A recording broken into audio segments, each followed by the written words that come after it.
அனைத்து பெரியவர்களுக்கும் ஹிந்து குடும்ப நிகழ்ச்சியாக இந்து குடும்ப சங்கமம் என்ற நிகழ்ச்சிகளை இங்கே ஏற்பாடு செய்து மிக அற்புதமாக இந்த ராமனுடைய புகழை பரப்புகின்ற நிகழ்ச்சியாக இதை மாற்றி இங்கே நம்மளெல்லாம் கூடி ஒரு மணி கிட்டத்தட்ட குறைஞ்சபட்சம் ஒவ்வொருத்தரும் 500 தடவை ராமநாம ஜபம் சொல்லியிருப்போம்.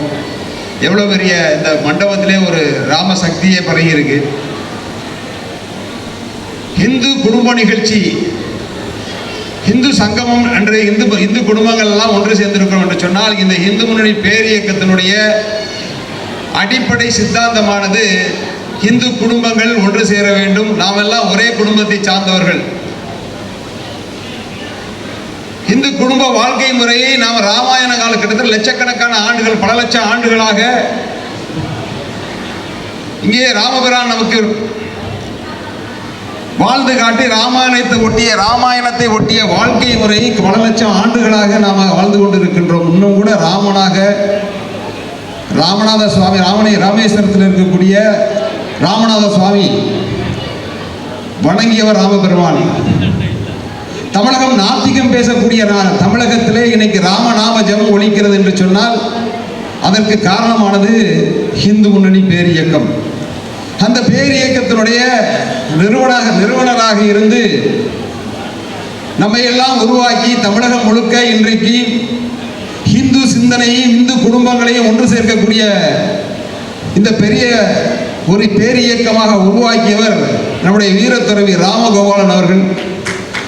அவர்களுடைய வழிகாட்டுதலாக இன்றைய எங்களை எல்லாம் வழிகாட்டி கொண்டிருக்கக்கூடிய நம்முடைய சுப்பிரமணியம் ஜி, காடேஸ்வர சுப்பிரமணியம் என்று சொல்லக்கூடியவங்க வாழ்க்கையை தன்னை அர்ப்பணித்துக் கொண்டு இதற்காகவே இந்து குடும்பங்களாம் தமிழகத்திலே நாத்திகம் பேசிய தமிழகத்திலே கல் பாறையாக இருந்தது என்று விளைவிக்க வச்சு இன்னைக்கு தமிழகம் முழுக்க சுற்றுப்பணம் செய்து கொண்டு இந்து குடும்பங்கள் எல்லாம் ஒன்று சேர வேண்டும், இந்து குடும்ப வாழ்க்கை முறை இந்த ஆன்மீக நிகழ்ச்சி மூலமாக இந்து குடும்பங்கள் எல்லாம் ஒன்று சேர்க்க வேண்டும் என்பதற்காக அற்புதமான இந்த நிகழ்ச்சியை ஏற்பாடு செய்திருக்கின்றார்கள்.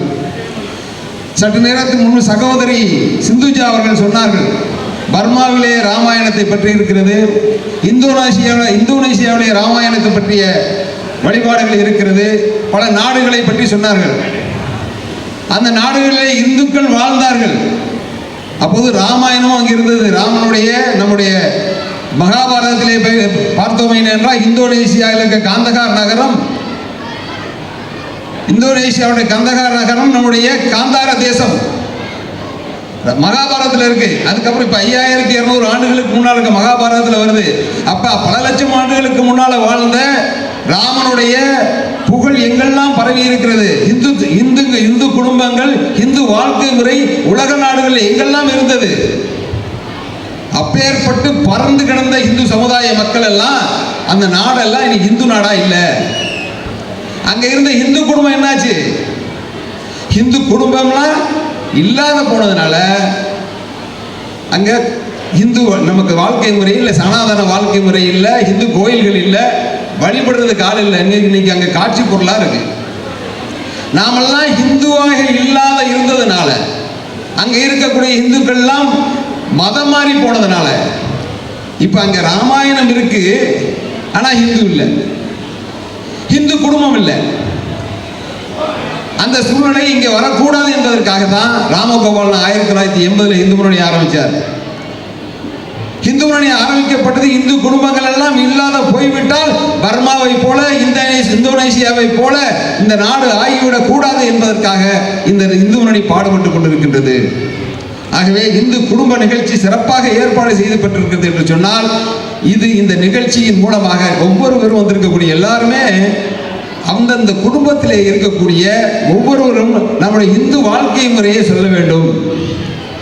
இந்து சமுதாயத்தினுடைய ஒவ்வொருத்தரும் இந்து சமுதாயத்தை நம்ம எப்பெல்லாம் எங்கெல்லாம் பாதிக்கப்படுகின்றோமோ பல விதங்களில் இந்துக்கள் பாதிக்கப்படுறாங்க. சனாதனத்தை ஒழிப்பேன்னு சொல்லக்கூடியவர்கள்லாம் வளர்ந்துட்டாங்க.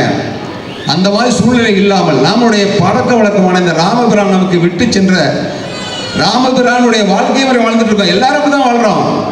ஆனால் இந்த வாழ்க்கை முறையை இந்து தர்மத்தை அழிப்பதற்கான ஒரு சக்தி வேலை செய்யுது.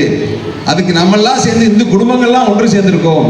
இந்த இந்து குடும்பங்கள் ஒன்று சேர்ந்து ஒட்டுமொத்த நம்முடைய எல்லா தமிழகம் முழுக்க மட்டுமல்ல, பாரத நாடு முழுக்க இருக்கிற இந்துக்கள்லாம் ஒன்று சேர்ந்துட்டாங்க.